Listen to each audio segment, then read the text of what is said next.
Hello boys and girls, nice to see you again. Well, today I'm going to read you a story about our solar system. That's the planets that go around the sun. And the story's called Martian Rock. And you can see there are some strange looking creatures in a spaceship flying through space. I wonder what they're looking for. I wonder where they've come from. Well, this story is a mixture of fiction and non-fiction. That means real things, like the planets in our solar system, and imaginary things, like aliens that live on Mars. The story is written by Carol Diggory Shields, and the pictures are by Scott Nash. So let's just make my picture a little bit smaller, and then we can see all the wonderful illustrations inside the book. And here we have our solar system, the planets that go around our sun, which is our nearest star.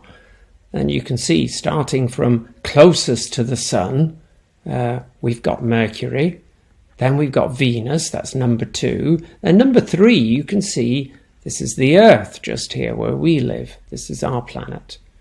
And then number 4, the red planet, that's Mars. Then number 5, the big one, is Jupiter. And next to Jupiter, one with rings around it, Saturn. And then a strange one that looks like it's tilted on its side. And that one next to Saturn is Uranus. And next to Uranus, we have the blue one, which is Neptune, and way out there, the little fellow is Pluto. Now, some people think that Pluto is too small to be called a planet, so they've decided to call it a dwarf planet. And if you look just between Mars and Jupiter, there are lots of rocks, and those are called asteroids, and it's called the Asteroid Belt because it goes all the way around the sun. Well, this looks very exciting. Let's see what happens in the story. Martian Rock. Now you can see these Martians are not living on the surface, on the top of Mars. They're living underground, and this is their city that Carol has imagined with Scott, who drew the pictures. Attention, all life forms, simple and complex. Tune your antennae and flex your necks. Our brave explorers of the solar system blast off in 10 quad secs. And how we will miss them. So you can see the astronauts, the explorers, are waving to everyone from their spaceship that looks a little bit like a car. Long had they wondered, on the red planet Mars, if life could exist somewhere else in the stars. Now the moment had come, the great engines roared, and off into space the Voyagers soared. And they're going on something called Gigaway 66, which might mean a special route that they have to follow. And there's a sign there that says, Orb number 9, this way. So they're calling the planets orbs because orb is a kind of ball shape. So they're going to planet number 9. That's the furthest away. Well, I wonder. It's going to take some time to get there, isn't it? Their first destination was orb number 9. Do you remember which one that was? Pluto. The outermost planet. So the trip took some time. It was dreary and dark, and mostly all granite. They radioed home, no life on this planet. They flew on to 8. Do you remember planet 8? Now, which one was that? Neptune. The one that's deep blue, and counted 8 moons. Mars only has 2. Winds howled and whistled in storms of blue snow. Not a life form in sight, at 200 below. That means 200 degrees below freezing. That's really, really, really cold. So I think they're going to leave that planet. More moons circled planet 7, or orb number 7. Do you remember that's Uranus? They counted 15. And it rolled on its side and glowed sickly green.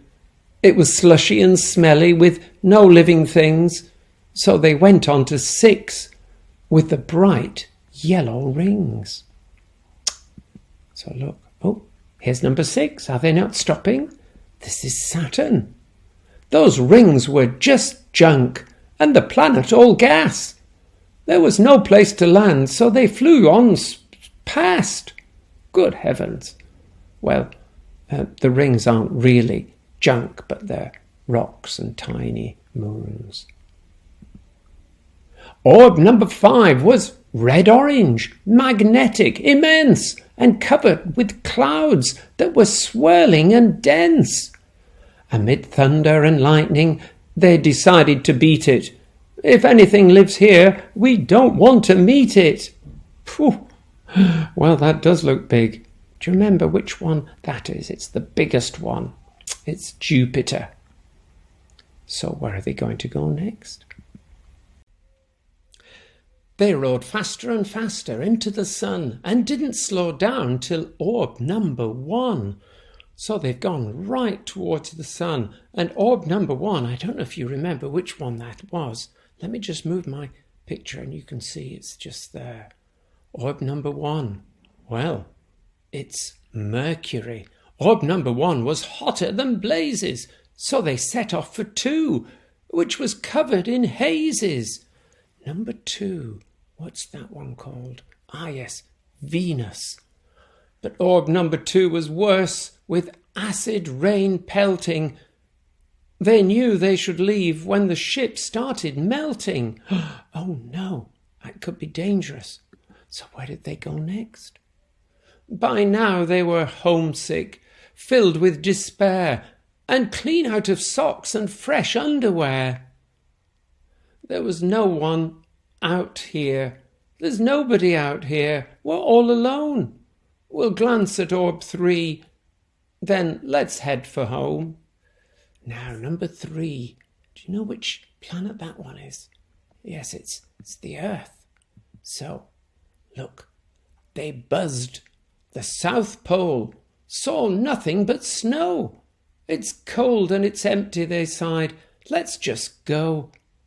But as the crew flagged, the captain declared, "Hey, wait a quad sec. There's something out there." Can you see in the snow? There's something standing there. What could it be? They looked out of the ship and saw he was right. An alien life form strolled slowly in sight. It came close, very close, with a waddling walk, and greeted the crew with a nod and a squawk. Well, they look a little bit frightened. Then, from the horizon, more came by the dozen, grandparents, babies, aunts, uncles, and cousins. They surrounded the craft in a jostling pack. The Martians were scared. Were they under attack? Well, of course, we know they're penguins. But the life forms were friendly and quite unafraid. The Martians soon joined in the games that they played, like Follow the Leader and Slippery Sliding, Tummy Toboggan and Find Me, I'm Hiding.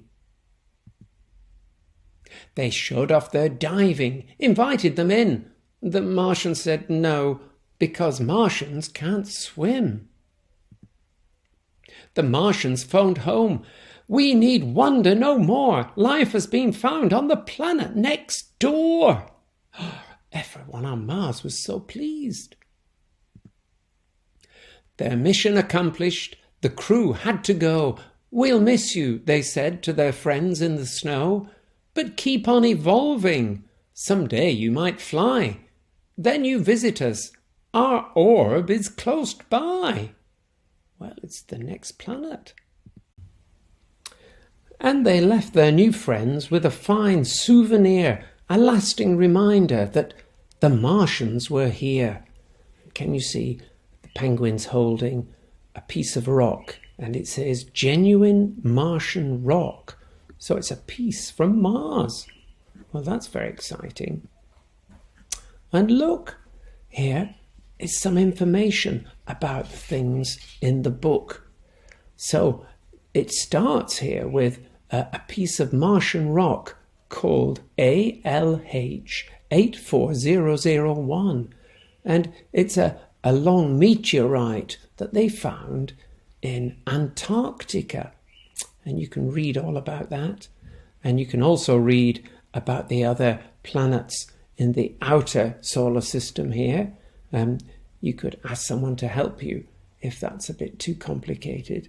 And then here are the planets and the asteroid belt closer to the sun, and some information about our planet, the Earth. Here we've got our solar system, where the Martians visited, and here we've got the back cover, and it says Martian Rock, but look, it says orb number 3. That's where they're heading. Do you remember where that was? I think that might be Earth. And that's the back and the front cover. And here is the front cover. Martian Rock, a great story about exploring our solar system. And it was so fun to read. I hope you enjoyed it. We'll see you again soon. Goodbye.